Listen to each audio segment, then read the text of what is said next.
Olá, dando sequência à nossa parceria entre a Livraria Travessa e a Sociedade Brasileira de Psicanálise do Rio de Janeiro, nós resolvemos, então, fazer essa segunda série.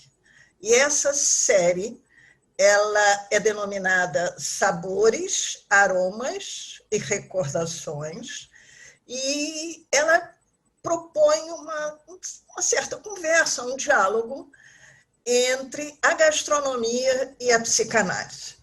Nós reconhecemos de que existe uma ligação entre essas duas áreas.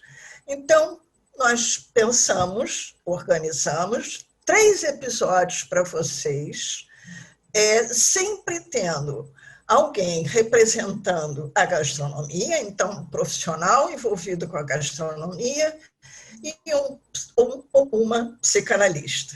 Espero que vocês gostem bastante dessa nossa invenção.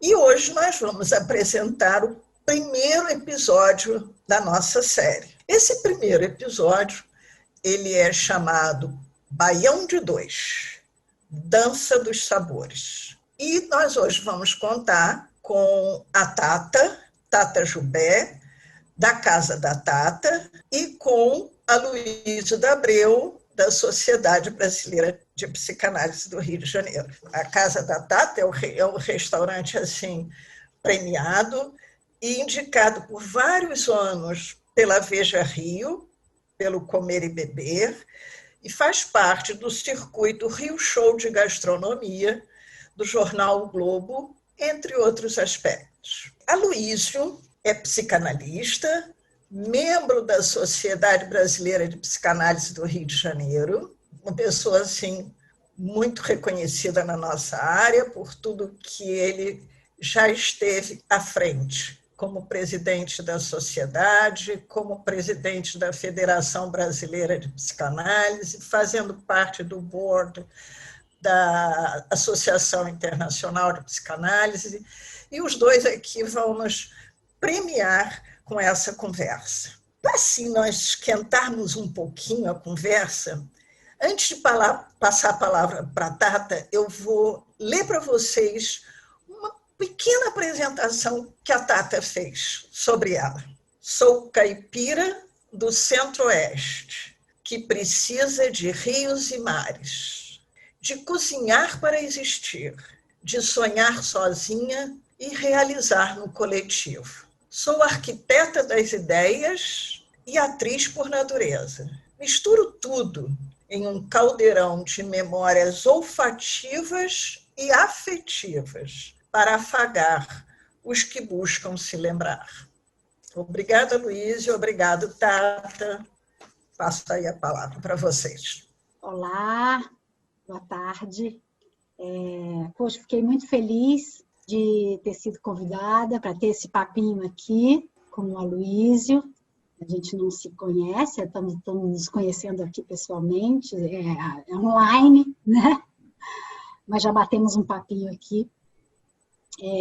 Achei bem legal. Obrigado aí pela Sociedade Brasileira de Psicanálise por essa oportunidade e a Livraria da Travessa também. Estou aqui de coração aberto para a gente poder falar um pouquinho desse baião de dois, aí, esse arroz com feijão do nosso Brasil querido. Fico pensando que o arroz com feijão é um ícone, né? Assim, é o que representa a gente, é o que nos alimenta no Brasil. E eu penso assim, no meu olhar, é tão fácil fazer com que as pessoas possam comer arroz e feijão, né? Que nós temos tanto arroz e feijão no Brasil e a gente precisa de tão pouca coisa para alimentar, para manter a pessoa nutrida. E arroz e feijão é uma combinação perfeita, porque você tem aí proteína, você tem aí carboidrato, você tem aí sais minerais, você tem aí elementos, vitaminas, que podem nutrir uma pessoa. E a gente podia ter muito mais arroz e feijão para alimentar o Brasil inteiro, né? A gente precisa de de menos coisas e mais arroz com feijão. Eu acho uma mistura sensacional, eu acho uma mistura aconchegante, ela nos leva para um cantinho de nós mesmos e ela pode salvar a gente em muitos momentos. Olha, eu concordo com você, né? O arroz e feijão praticamente não falta na minha casa. Nós temos o privilégio, temos uma pessoa que faz um arroz com feijão aqui em casa, delicioso, né?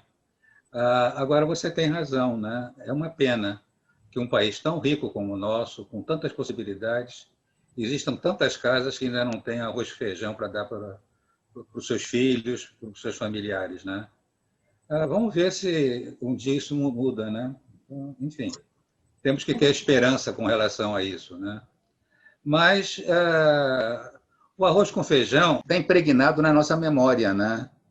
Que eu acho que todos nós foi uma das primeiras comidinhas que a nossa mãe fez para a gente, está na memória afetiva, né? É aquele, começando a comer um caldinho de feijão em cima de um arrozinho, uma carninha moída, um pirezinho de batata, estava feita a festa, né? Uma delícia, né? Eu acho que quase todos nós temos a lembrança desse pratinho, né?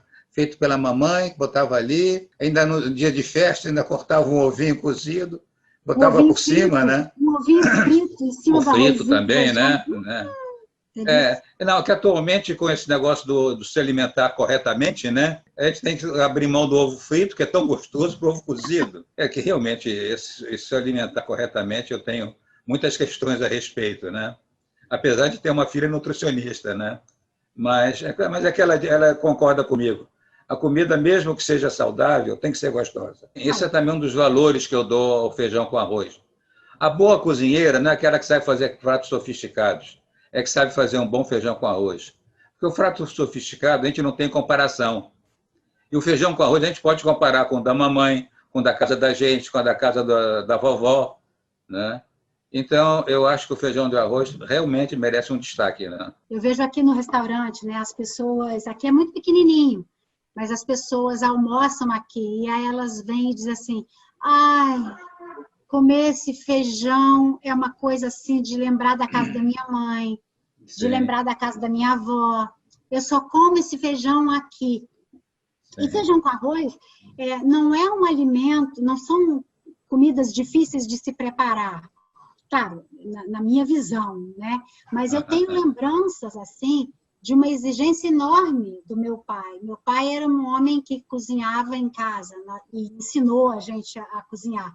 E uma vez eu fiz o feijão, eu era muito pequena, ele me ensinou a fazer feijão, eu fui fazer o feijão e não catei o feijão, né? Você espalha o feijão, cata o feijão, lava o feijão e depois coloca para cozinhar.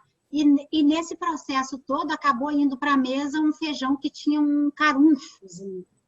E ele jogou tudo fora, né? Foi uma atitude muito agressiva, mas aquilo ficou marcado para mim. E ele dizia isso, e os filhos todos guardaram isso. Um bom feijão, você come e nunca mais esquece. E com um bom feijão, você não precisa comer mais nada. Então, como lá em casa não tinha, assim, carnes e nada sofisticado, era um verdurinha, um leguminho e arroz com feijão, era a nossa comida, então isso ficou muito marcado em mim. Então, aqui no restaurante, aqui na Casa Tata, o arroz com feijão, ele tem que ser comido assim, você rezando, sabe? Se não tiver bom, eu vou dizer, não serve. Esse não serve. Desde esse fato com seu pai, você está até hoje fazendo o feijão perfeito, né? É o feijão perfeito. A busca do feijão perfeito. Perfeito, né? Não, mas as meninas aqui, que me ajudam aqui, elas já fazem o feijão do jeito que eu gosto. E não precisa de muita coisa, não precisa de paio, não precisa de carne. Nada disso, basta alho. Um bom refogado, sim. Aquele cheiro do refogado, né? Que é aquele cheiro que você sente quando você está chegando na casa dos seus pais. Mas essas recordações gastronômicas, né, que não são tão gastronômicas assim, me lembra de um prato que a minha mãe fazia, minha mãe cozinhava muito bem, que era feijão com arroz, bife de panela com batata, couve mineira e farofa. Eu chego aqui em casa e digo assim, pô, faz igual a esse da mamãe. Por mais que façam, não é igual. É claro que a nossa memória deve falsear, não deve ser igual. Sim. A gente tem que tomar muito cuidado com essas memórias afetivas, né? Elas nos traem, né? Eu acho que eu passei... É curioso esse nosso encontro, porque eu acho que a comida tem tudo a ver com a psicanálise, né? O nutrir, o se nutrir. Ah, né? sim, sim, sim. Eu digo que Desde eu as primeiras vinha, relações, né? desde as primeiras, né? Assim, a ligação da mãe com, né? Da criança com o peito, né? Com o leite materno, né? O alimento que a gente colhe diretamente da natureza, né? De onde vem esse alimento?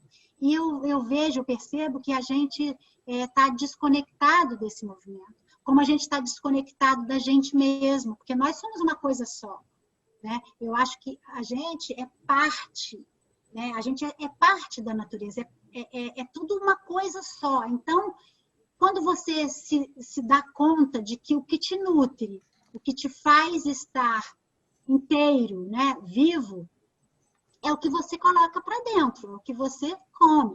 É das coisas com as quais você se alimenta. Né? Que tipo de alimento você bota para dentro. Né? E aí você está falando de uma maneira abrangente. Né? Não só, né, os alimentos, os vegetais, as frutas, os cereais, os legumes, tudo isso, mas os afetos também. Né? As pessoas também te alimentam. A gente é alimentado e alimenta as relações.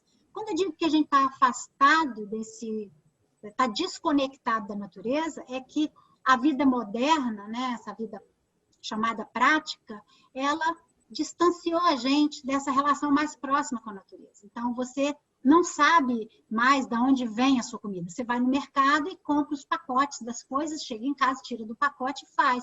É muito diferente quando você frequenta um sítio, que você tem essas memórias, né, de ir na horta da fazenda ou na horta de casa e a mãe falar assim, vai lá, pega uma cebolinha para mim, fulano. Você vai lá, pega a salsinha, a cebolinha, você tira uma cenoura, né, da terra, você tira uma beterraba da terra, tem um cheiro. Né? E aquilo é um milagre. Se você reparar, é um milagre. Uma árvore lotada de tangerinas, isso é um milagre. É um negócio inacreditável. E a gente não presta mais atenção nisso, você não tem nem contato mais com isso. Então, eu acho que precisa essa conexão, sabe? Você vai saber mais de você, a gente sabe mais da gente, se a gente está conectado com o alimento, sabe? Se a gente está conectado com a natureza. Esse retorno aí à natureza, e vocês estavam falando da questão da alimentação e do leite, né? Do bebê logo que nasce, a amamentação, e eu acho que esse é um aspecto também extremamente importante para a gente poder falar, porque são memórias sensoriais, né? A gente o bebê não se lembra, né, disso. Não, mas exatamente essas, no caso aí que vocês estão expressando, né, seja a memória do paladar e a olfativa, elas são muito marcadas, apesar de, às vezes, a gente esquecer que elas estão marcadas e que são vivenciadas nesses primórdios do desenvolvimento, logo nesse início do desenvolvimento. Pois é, o conhecimento e o afeto começam pela boca. A pessoa toma conhecimento do mundo e contato com os afetos pela boca, no mamar, na relação com a mãe, na relação da alimentação, né? Em todo o processo de alimentação do bebê, né? Quando mama, depois quando começa a comer alimentos pastosos, depois alimentos sólidos. Tudo isso são experiências emocionais que realmente é a boca que vai funcionar como um apoio para experiências psíquicas primárias, né?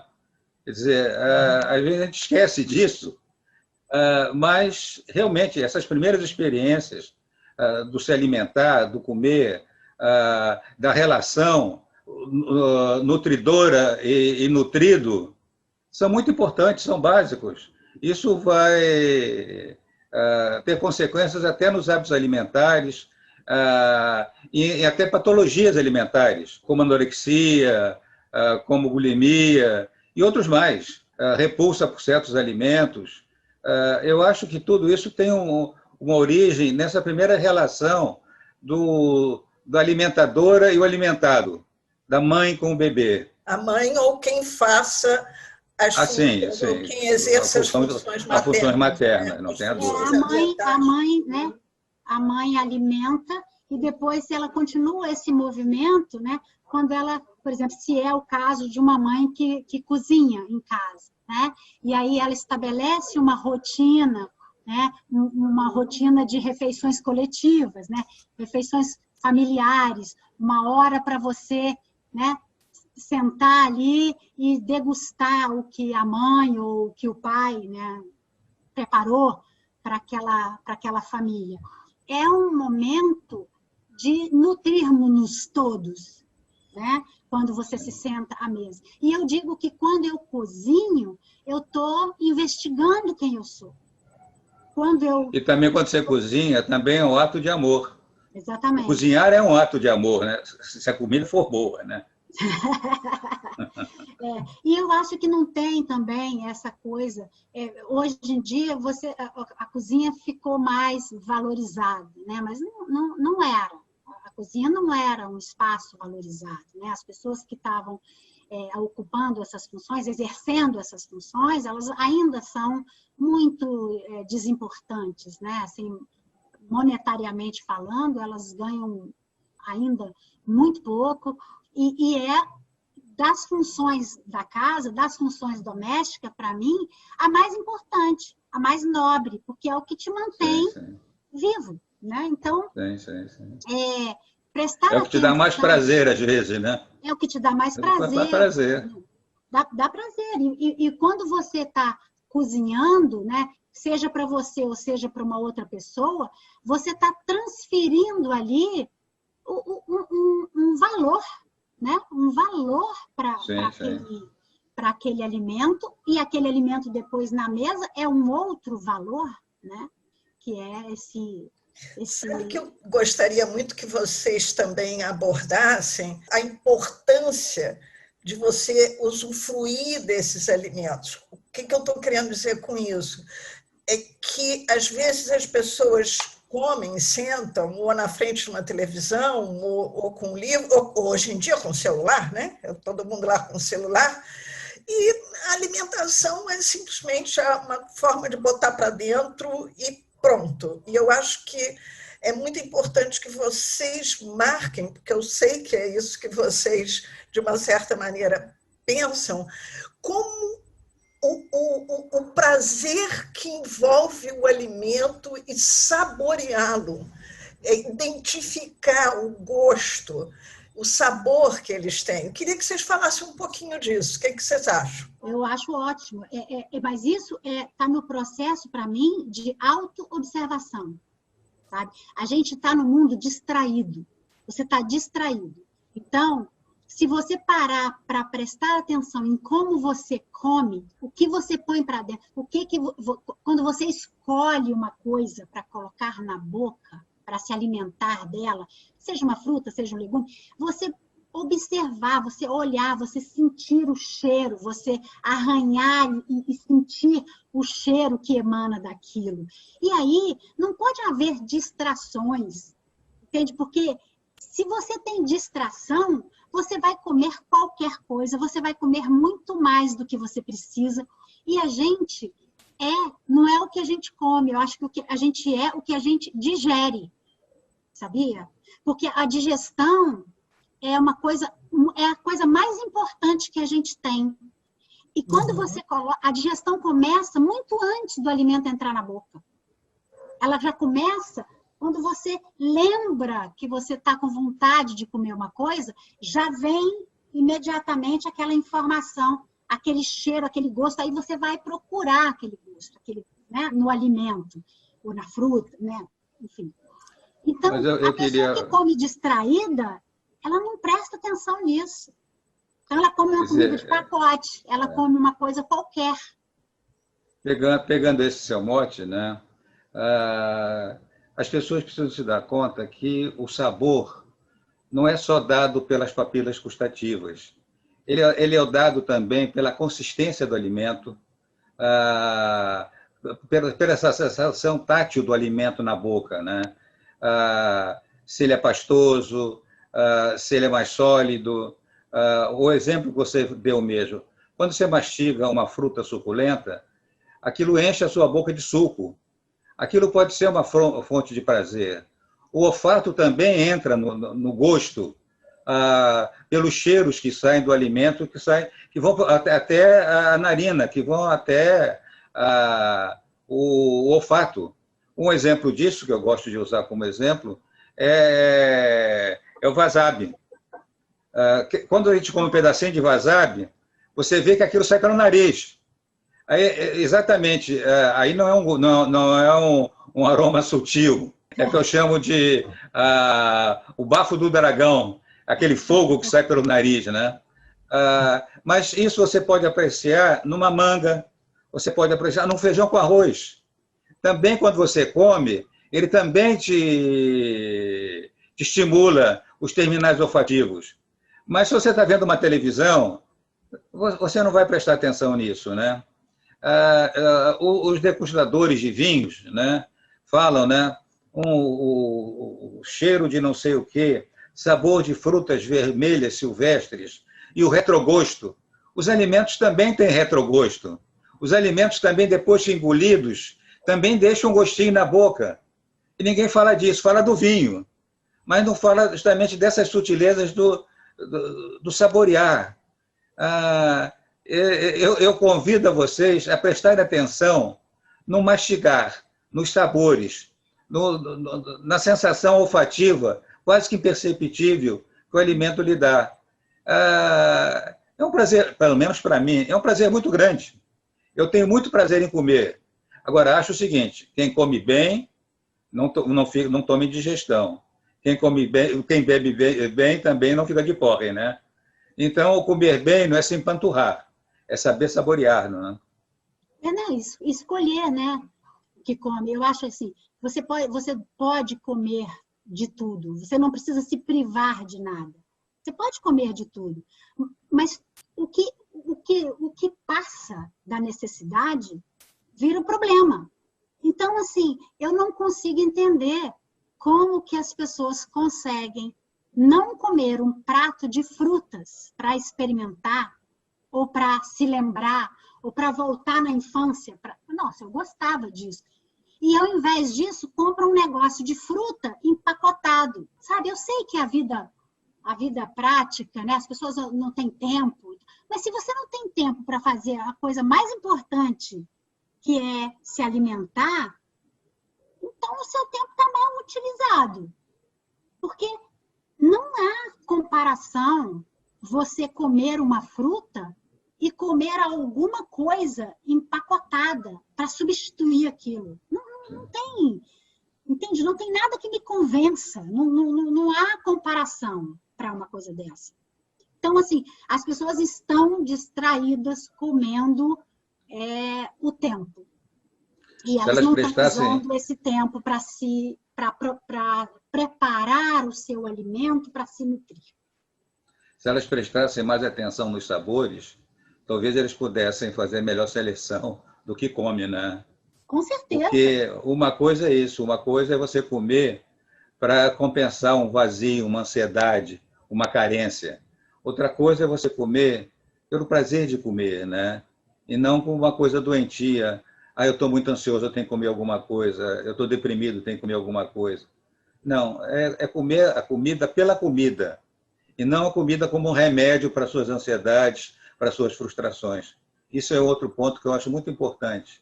É que a comida possa ser vista como um alimento, e não como um remédio para frustrações, para carências. E a gente poderia até dizer, e pode dizer, que existem alimentos, se você estudar, né, se você for pesquisar, for se informar, tem gente hoje gabaritadíssima para falar sobre esse assunto, né, da funcionalidade dos alimentos, você pode ter uma saúde maravilhosa se você souber fazer escolhas boas de alimentos, verduras, legumes, cereais. Tem alimentos curativos. A gente também se afastou desses saberes, né, dos nossos ancestrais, né, que se curavam com ervas, com papinhas, entende? Com emplastos, com chás. Hoje a gente não se afastou disso. Então, né, minha mãe fazia chás para a gente para tomar semanalmente ou mensalmente para vermes, né? A gente morava em cidade pequena, brincava na terra. Então, você tinha um furúnculozinho, minha mãe tirava o leite da gente e fazia em plástico com mandioca cozida, enrolada num pano de algodão, e botava aquilo em cima, que é para aquilo esquentar e depois sair.